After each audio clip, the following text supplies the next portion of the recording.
বিসমিল্লাহির রহমানির রহিম। দেখেন খুব সুন্দর একটা বটল গ্রিন একটা ড্রেস দেখাবো। এটা হচ্ছে জারদৌসি ওয়ার্ক করা, একদম কাছের থেকে দেখানোর চেষ্টা করলাম। হ্যাঁ, এখন আবার কেমন হয়ে গেল?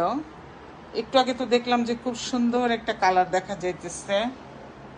এখানে দেখেন কি সুন্দর জারদৌসি ওয়ার্ক করা এগুলা।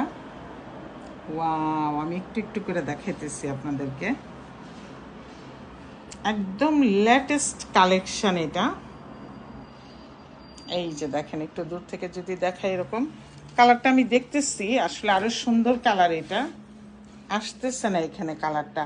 এখানে যেরকম আসছে একদম আমি দেখতেছি ফ্লাওয়ারগুলা রেড, বাট এটা হচ্ছে মেরুন রেড। ওয়াও, হ্যাঙ্গিং অ্যাক্সেসরিও আছে সেই সাথে। এই যে খুব সুন্দর। না, এখন মেরুন রেডই আসতেছে মনে হয়। এই যে দেখেন খুব সুন্দর। এটা মনে হয় ডিপেন্ড করে, এক একবার এক এক রকম আসতেছে। এখন আমরা দেখব যে এটার ব্যাক সাইডে কি। এই যে ব্যাক সাইডে হচ্ছে এই কাজটা করা। ওয়াও, খুব সুন্দর থ্রি পিস এটা। এটা ওনাটা হচ্ছে এই যে এটা দেখেন, ম্যাটেরিয়ালস হচ্ছে অর্গানজা ফর্মাল ড্রেস, খুবই সুন্দর।